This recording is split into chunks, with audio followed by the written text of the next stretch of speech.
Hello everyone, start करते हैं exercise 14C का क्वेश्चन नंबर 3। क्वेश्चन नंबर 3 में हमें फैक्टराइज करना है। स्टार्ट करते हैं इसकी फर्स्ट पार्ट से। फर्स्ट पार्ट हमें दिया हुआ है a² + 7a + 12। तो ऐसे वाले जो फैक्टराइज के जो क्वेश्चंस है वो हमने ऑलरेडी कर लिए थे क्वेश्चन नंबर 1 में, है ना। तो क्वेश्चन नंबर 1 में हमने जैसे किया था ऐसे ही क्वेश्चन नंबर 2 में करेंगे, ठीक है। कैसे किया था हमने कि मल्टीप्लाई करके क्या आना चाहिए 12 आना चाहिए एंड ऐड करके क्या आना चाहिए 7। कि भाई यहाँ पर जो है, यहाँ पर जैसे कुछ है तो मतलब कि 1 है तो 1 की मल्टीप्लाई 12 से करेंगे तो मल्टीप्लाई करके 12 आना चाहिए एंड प्लस करके 7 आना चाहिए। अगर आपको ये चीज़ नहीं पता है तो आप इस एक्सरसाइज का क्वेश्चन नंबर 1 देख सकते हैं। उसमें मैंने आपको बिल्कुल डिटेल में बताया है कि किस तरीके से हम यहाँ पे नंबर्स को लेते हैं कि मल्टीप्लाई करके 12 किस तरीके से आया एंड प्लस करके 7 किस तरीके से आया। अभी मैंने आपको यहाँ पे सिर्फ शॉर्ट में बता दिया कि यहाँ पे 1 की मल्टीप्लाई 12 से करेंगे तो मतलब हमें मल्टीप्लाई करके 12 आना चाहिए एंड प्लस करके क्या आना चाहिए 7 आना चाहिए। अगर आपके समझ में नहीं आया तो आप क्वेश्चन नंबर 1 को देख सकते हैं, ठीक है। तो अब ऐसा कौन सा नंबर है, सोचो। ऐसे दो नंबर होने चाहिए कि उन दोनों की अगर हम मल्टीप्लाई करें तो 12 आ जाए और अगर हम उन दोनों को ऐड कर दें तो 7 आ जाए। तो 4 एंड 3 ऐसे नंबर हैं। भाई 4 की मल्टीप्लाई 3 से करोगे 12 आ जाएगा, 4 और 3 को ऐड कर दोगे 7 आ जाएगा। तो यहाँ पे हम क्या करते हैं, मिडल टर्म स्प्लिट मेथड यहाँ पे यूज़ करते हैं। ये क्या होता है, जैसे यहाँ पे a² दिया हुआ है तो a² प्लस में मिडल टर्म स्प्लिट का मतलब होता है जो ये मिडल वाली टर्म है इसको स्प्लिट कर देना। तो मिडल वाली टर्म क्या हमारे पास 7, तो 7 को स्प्लिट करके मैं क्या लिखूँगी 4 + 3 लिखूँगी। तो 4 + 3 एंड ये बात याद रखना कि हमेशा जो बड़ा होता है उसको हम पहले लिखते हैं। मतलब कि 4, जैसे कि 4 और 3 में से बड़ा क्या, 4 बड़ा है तो इसलिए हमने यहाँ पे 4 को पहले लिखा, ठीक है। एंड 4 बड़ा है तो इसलिए हमने यहाँ पे 4 को पहले लिखा एंड 3 छोटा है तो उसको हमने बाद में लिखा। आप यहाँ पे 3 4 नहीं 3 4 नहीं लिखते हैं, इसको 4 3 लिखते हैं, ठीक है। पहले बड़ा नंबर लिखते हैं देन छोटा नंबर लिखते हैं, ठीक है। एंड यहाँ पे a गिवन है तो यहाँ पे a एंड प्लस में क्या हो जाएगा 12, तो हो जाएगा a² प्लस में 4a प्लस में 3a प्लस में 12। सिंपल हमने क्या किया है 4 की मल्टीप्लाई a से कर दिया, 3 की मल्टीप्लाई a से कर दिया एंड प्लस में 12। अब हम क्या करते हैं उसके बाद यहाँ पे पेयर्स बना लेते हैं। तो इन दोनों में क्या कॉमन है, a कॉमन है तो a को कॉमन निकाल लिया। यहाँ पे क्या बचेगा a प्लस में 4 बचेगा तो यहाँ पे a प्लस में 4 आ गया। इन दोनों में यहाँ पे क्या कॉमन है, देखो इन दोनों में यहाँ पे क्या कॉमन है 3 कॉमन, तो यहाँ पे अंदर क्या बचेगा 3 और a प्लस में 4 बच जाएगा। तो a प्लस में 4 यहाँ पे है तो a प्लस 4 को हमने लिया कॉमन, तो अंदर हमारे पास क्या बचेगा a + 3, तो प्लस के आ जाएंगे 3। यही आपका थर्ड के ए पार्ट का आंसर हो जाएगा। पार्ट करते हैं तो बी पार्ट है x² + 5x + 6। तो मुझे एक ऐसा नंबर चाहिए कि अगर मैं मल्टीप्लाई करूँ तो 6 आ जाए प्लस ऐड करूँ तो 5 आ जाए। तो ऐसे कौन से नंबर है 2 है 3 6 कैसे आया भाई, यहाँ पे क्वेश्चन मतलब कि 1 है, 1 की मल्टीप्लाई 6 से करोगे तो 6, तो मल्टीप्लाई करूँ तो 6 आ जाए एंड ऐड करूँ तो मेरे पास क्या है मिडल वाला टर्म आ जाए दैट इज़ 5। तो ऐसे हमारे पास क्या नंबर है 3 2 कह सकते हो या फिर आप 2 3 कह सकते हैं। मल्टीप्लाई करेंगे दोनों को 6 आएगा, दोनों को ऐड कर देंगे तो हमारे पास क्या आ जाएगा 5 आ जाएगा, ठीक है। तो यहाँ पे मिडल टर्म स्प्लिट करते हैं x² प्लस में 5 की प्लेस पर क्या लिखेंगे 3 + 2 लिखेंगे, है ना। मैंने आपको भी बताया 2 + 3 नहीं लिखना 3 + 2 लिखना, पहले हम बड़ा नंबर लिखते हैं, ठीक है। उसके बाद x² प्लस में 3 की मल्टीप्लाई x से कर देंगे 3x प्लस में 2 की मल्टीप्लाई x से कर देंगे 2x एंड प्लस में 6। अब क्या करेंगे पेयर्स बना लेंगे, तो इन दोनों में हम x को कॉमन ले सकते हैं, यहाँ पे हो जाएगा x प्लस में 3। इन दोनों में से हम 2 को कॉमन ले सकते हैं तो यहाँ पे x प्लस में 3 हो जाएगा। x + 3 हो गया तो यहाँ पर हम क्या करेंगे x + 3 को कॉमन ले लेंगे एंड यहाँ पे हमारे पास क्या बचेगा x + 2, तो यहाँ पे लिख देंगे x + 2। ये हो जाएगा आपके बी पार्ट का आंसर। हमें ऐसा नंबर चाहिए कि अगर हम मल्टीप्लाई करें तो 21 आ जाए एंड ऐड करें तो 10। यहाँ पे कुछ मतलब 1 की मल्टीप्लाई 21 से तो मल्टीप्लाई करें 21 एंड प्लस करें तो क्या आ जाए 10 आ जाए। तो ऐसा कौन सा नंबर है, ऐसे कौन से दो नंबर है 7 एंड 3 हमारे पास है। 7 की मल्टीप्लाई 3 से करेंगे तो 21 आ जाएगा एंड ऐड कर देंगे तो 10 आ जाए। तो क्यू स्क्वायर यहाँ पे माइनस का साइन है, माइनस का साइन, ब्रैकेट लगा लेंगे। 10 की प्लस पर हम 10 की प्लेस पर हम क्या लिखेंगे, 7 प्लस में 3 लिखेंगे एंड हो जाएगा क्यू प्लस में 21। अब अगर आप देखो तो बाहर माइनस का साइन है तो अंदर के जो साइन है वो क्या हो जाएंगे, चेंज हो जाएंगे एंड साथ ही साथ में हम क्या कर देंगे, इनकी क्यू से मल्टीप्लाई कर देंगे। उसके बाद हम यहाँ पे कॉमन ले लेंगे, ठीक है। अब देखो इन दोनों में हम क्या कॉमन ले सकते हैं, यहाँ पे माइनस की 3 कॉमन लेंगे एंड हो जाएगा क्यू माइनस के 7। अब देखो यहाँ पे क्यू माइनस के 7, क्यू माइनस के 7 हो गए, तो क्यू माइनस के 7 को हमने कॉमन ले लिया एंड फिर यहाँ पे हमारे पास क्या हो जाए, क्यू माइनस के 3, ठीक है। तो ये हो जाएगा इसके सी पार्ट का आंसर। अब हमें ऐसा नंबर चाहिए कि अगर हम मल्टीप्लाई करें तो 16 आ जाए एंड माइनस करें तो 6 आ जाए। तो ऐसा कौन सा नंबर है, 8 एंड 2 ऐसे नंबर है। 8 की मल्टीप्लाई 2 से करेंगे 16 आ जाएगा, 8 में से 2 सब्ट्रैक्ट कर देंगे 6 आ जाएगा। तो यहाँ पे हम लिखेंगे पी स्क्वायर प्लस एंड 6 की प्लेस पर हम क्या लिखेंगे, 8 माइनस करके, तो 8 माइनस 2 है ना, तो 8 माइनस 2 एंड यहाँ पे पी है तो यहाँ पे पी माइनस के 16, ये हो जाएगा पी स्क्वायर प्लस में 8 की मल्टीप्लाई पी से करेंगे 8p माइनस 2 की मल्टीप्लाई पी से करेंगे माइनस 2p एंड माइनस के 16। यहाँ से हम क्या ले लेंगे, पेयर बना लेंगे।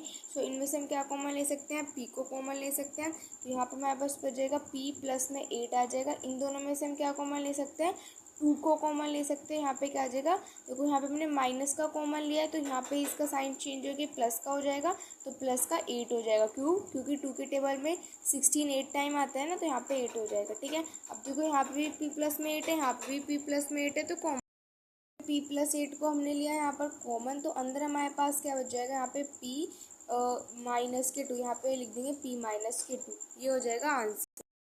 पार्ट करते हैं तो हमें एक ऐसा नंबर चाहिए, दो ऐसे नंबर चाहिए जिन्हें अगर हम मल्टीप्लाई करें तो 12 आ जाए एंड माइनस करें तो 4 आ जाए। तो ऐसे कौन से नंबर हमारे पास, 6 एंड 2 है ना। तो 6 की मल्टीप्लाई 2 से करोगे 12, 6 में से 2 सब्ट्रैक्ट कर दोगे 4 आ जाएगा। तो जगह जेड उसका यहाँ पे माइनस का साइन है, माइनस का साइन 4 की प्लेस पर हम क्या लिखेंगे, 6 माइनस के 2 लिखेंगे। यहाँ पे जेड है तो यहाँ पे जेड माइनस के 12, तो कितना हो जाएगा, जेड स्क्वायर माइनस के 6 की मल्टीप्लाई जेड से करेंगे 6 जेड। अब देखो यहाँ पे बाहर माइनस का साइन, तो ये वाला साइन चेंज होकर प्लस का हो जाएगा। 2 की मल्टीप्लाई जेड से कर देंगे 2 जेड एंड माइनस के 12। अब क्या बना लेंगे, यहाँ पे पेयर बना लेंगे। तो यहाँ से हमने जेड कॉमन लिया, यहाँ पे बचेगा जेड माइनस के 6। इन दोनों में से हम क्या कॉमन ले सकते हैं, 2 को कॉमन ले सकते हैं। यहाँ पे क्या बचेगा, जेड माइनस के 6 बचेगा। अब देखो यहाँ पे भी जेड माइनस 6, यहाँ पे भी जेड माइनस 6, तो जेड माइनस 6 को यहाँ पे कॉमन ले लेते हैं। हमारे पास क्या बचेगा, जेड प्लस में 2 बच जाएगा। ये आपके ई पार्ट का आंसर हो जाएगा। नेक्स्ट इसका एफ पार्ट करते हैं। तो एफ पार्ट में क्या करना है हमें कि ऐसा नंबर चाहिए कि मल्टीप्लाई करें तो 12 आ जाए एंड ऐड करें तो हमारे पास क्या आ जाए, 7 आ जाए। तो ऐसा हमारे पास देखो कौन सा नंबर है, अभी हमने ऐसा अभी हमने किया भी था। तो 4 एंड 3 है ना। तो वाई स्क्वायर माइनस का साइन है, माइनस का साइन लगा देंगे हम यहाँ पर, ठीक है। यहाँ पे 7 की प्लेस पर क्या लिख देंगे, 4 प्लस में 3 लिख देंगे। यहाँ पे y प्लस में 12, तो हो जाएगा वाई स्क्वायर। बाहर माइनस का साइन है तो अंदर के जो साइन है वो चेंज हो जाएंगे, प्लस का था ये माइनस के 3 हो जाएगा प्लस का 12। अब क्या करेंगे, यहाँ पे पेयर बना लेंगे। इन दोनों में हम y कॉमन ले सकते हैं, ये हो जाएगा y माइनस की 4। इन दोनों में हम क्या कॉमन ले सकते हैं, 3 कॉमन ले सकते हैं, तो ये जाएगा y माइनस के 4। माइनस का साइन क्या है, क्योंकि बाहर माइनस का साइन है तो अंदर का साइन चेंज हो जाएगा। y माइनस के 4 यहाँ से कॉमन ले लेंगे, ये क्या आ जाएगा, y माइनस के 3, ठीक है। ये हो जाएगा इसके एफ पार्ट का आंसर। फोर्थ की क्वेश्चन नंबर 4 में भी हमें फैक्टराइज ही करना है। तो इसका ए पार्ट देखो, x की पावर 4 माइनस के 81। तो x की पावर 4 को मैं क्या ये लिख सकती हूँ, x का स्क्वायर एंड इसका स्क्वायर लिख सकते हैं। भाई 2 की मल्टीप्लाई 2 से करोगे तो x की पावर अगेन 4 ही हो जाएगी ना, तो इसको मतलब मैं इस तरीके से यहाँ पे लिख सकती हूँ। अब जो 81 है, 81 को मैं क्या लिख सकती हूँ, 81 को क्या मैं 9 का स्क्वायर लिख सकती हूँ, बिल्कुल। भाई 9 की मल्टीप्लाई 9 से करेंगे तो हमारे पास क्या आ जाएगा, 81 आ जाएगा, ठीक है। अब मैं यहाँ पे अपनी एक आइडेंटिटी यूज़ कर सकती हूँ, कौन सी, ये वाली यूज़ कर सकते हैं यहाँ पे कि A square minus B square. तो A square minus B square किसके इक्वल होता है, A plus B and A minus B के इक्वल होता है, ठीक है। यहाँ पे आपके पास ए क्या है, आपके पास एक्स का स्क्वायर, ठीक है, एंड बी क्या है आपके पास यहाँ पे 9 है। तो a plus B and a minus B, तो a क्या है आपके पास, x का square plus 9 and a minus B मतलब x का स्क्वायर माइनस के 9, ठीक है। इतना समझ में आया। तो तो देखो यहाँ पर अब ये आ गया हमारे पास x² + 9, तो इसको तो हम एज इट इज़ रहने देते, तो हम एज इट इज़ रहने देते क्योंकि यहाँ पे मैं अपनी कोई भी आइडेंटिटी यूज़ नहीं कर सकती। लेकिन मैं इसको यहाँ पे ओपन कर सकती हूँ। किस तरीके से हम इसको यहाँ पे ओपन कर सकते हैं, ये देखो आप देखो, तो यहाँ पे x का स्क्वायर, तो x का स्क्वायर एज इट इज़ रहने दो। अब मैं 9 को क्या लिख सकती हूँ, 9 को क्या मैं 3 का स्क्वायर लिख सकती हूँ? भाई बिल्कुल लिख सकते हैं, क्योंकि 3 का स्क्वायर करोगे तो 9 ही तो आ जाएगा, 3 की मल्टीप्लाई 3 से करोगे तो 9 आ जाएगा। तो मतलब मैं इसको इस फॉर्म में लिख सकती हूँ, ठीक है। तो यहाँ पे अब हम अपनी आइडेंटिटी यूज़ करेंगे। तो यहाँ पे हम कौन सी आइडेंटिटी यूज़ करेंगे, जो भी हमने अबव यूज़ की थी वही वाली आइडेंटिटी हम यहाँ पे यूज़ करेंगे, ठीक है। तो इसको तो एज इट इज़ रहने देते हैं x² + 9 को, एंड यहाँ पे a² - b² क्या होता है, a + b a - b। यहाँ पे मैं लिख देती हूँ कि a क्या है आपके पास, x है, एंड b क्या है आपके पास 3 है। तो a + b a - b, तो a क्या आपके पास x है, तो x प्लस में 3 एंड x माइनस में 3। तो ये हो जाएगा आपके 4th के a पार्ट का आंसर। तो यहाँ पे ये x की पावर 4 है, तो x की पावर 4 को मैं क्या लिख सकती हूँ, इसको भी हम ऐसे लिख सकते हैं जैसे हमने अबव वाले पार्ट को लिखा था। किसको हम क्या लिख सकते हैं, x की पावर 2 का स्क्वायर लिख सकते हैं। ऐसे हम इसको लिख सकते हैं y प्लस में z का इसका स्क्वायर करके एंड इस पूरे का होल स्क्वायर कर सकते हैं ना, इसको इस तरीके से लिख सकते हैं। अब मैं यहाँ पे अपनी आइडेंटिटी यूज़ कर सकती हूँ, a² - b² that is a + b, and हो जाएगा a - के b। तो यहाँ पे मेरे पास a क्या है, x का स्क्वायर है, एंड b क्या है, y प्लस में z का होल का स्क्वायर है, यही है। तो यहाँ पे अपनी आइडेंटिटी लगा देते हैं, a + b, a क्या है x का स्क्वायर, y b क्या है हमारे पास y प्लस में z का होल का स्क्वायर। तो आप इस ब्रैकेट को बाहर वाले को कुछ इस तरीके से बना लो, ठीक है। उसके बाद ब्रैकेट a क्या है आपके पास x का स्क्वायर, माइनस का साइन है, माइनस का साइन, b क्या है आपके पास y प्लस में z का होल का स्क्वायर, ठीक है। इसको भी इस तरीके से बना लो, ठीक है। ये हो जाएगा आपके पास, ओके। अब देखो और आगे हम क्या कर सकते हैं, इसको तो हम एज इट इज़ रहने देंगे क्योंकि इसमें तो हम अपनी कोई भी आइडेंटिटी यूज़ नहीं कर सकते। तो इसको तो मैं यहाँ पे एज इट इज़ लिख देती हूँ। लेकिन इससे जो नेक्स्ट वाले इसमें हम अपनी आइडेंटिटी यूज़ कर सकते हैं। देखो ये आपको किस फॉर्म में दिख रहा है, a² - b² क्या होता है, a + b a - b होता है। ये वाली आइडेंटिटी यूज़ कर रहे हैं। तो यहाँ पर मेरे पास a क्या है, x है, एंड b क्या है मेरे पास y प्लस में z है, ठीक है। तो यहाँ पर लगा देते हैं अपनी आइडेंटिटी। तो क्या होता है a + b a - b, तो a क्या है आपके पास x है, तो a प्लस b क्या है आपके पास y प्लस में z, तो a + b and a - b मतलब a, एंड b क्या है आपके पास y प्लस में z है, तो माइनस के y एंड माइनस के z, क्योंकि तब ब्रैकेट ओपन होगा तो ये माइनस की हो जाएगा z, ठीक है। सो ये जाएगा आपके b पार्ट का आंसर। करते हैं इसका, तो सी पार्ट में मैं इसको क्या लिख सकती हूँ, a का स्क्वायर का होल का स्क्वायर लिख सकते हैं। ऐसे इसको मैं क्या लिख सकती हूँ, b का स्क्वायर लिख सकते हैं ना, इसको इस तरीके से लिख सकते हैं। या फिर आप इसको इस तरीके से भी कह सकते हो कि यहाँ पर स्क्वायर ना लगा के आप इसको इस तरीके से पूरा कंप्लीट स्क्वायर भी लगा सकते हो, है ना। तो क्या बन जाएगा आपके पास, a² - b², वही वाली आइडेंटिटी यूज़ हो जाएगी। तो मैं यहाँ पे लिख देती हूँ ये वाली आइडेंटिटी कि a का स्क्वायर माइनस b का square is equal to a + b and a - b। तब आप एग्जाम में ये आइडेंटिटीज यूज़ करो तो साइड में मेंशन ज़रूर करना है, ठीक है। तो यहाँ पे हमारे पास a क्या है, तो मैं यहाँ पे लिख देती हूँ a क्या मेरे पास a का स्क्वायर है, ठीक है, एंड b मेरे पास यहाँ पे क्या है 1/b का स्क्वायर है। तो इसको लिख लेते हैं इस वाली फॉर्म में a + b, ठीक है। तो a + b, a क्या मेरे पास a² प्लस में b क्या मेरे पास 1/b का स्क्वायर, ठीक है। a - b, a क्या मेरे पास a² माइनस में b क्या मेरे पास 1/b का स्क्वायर, ठीक है।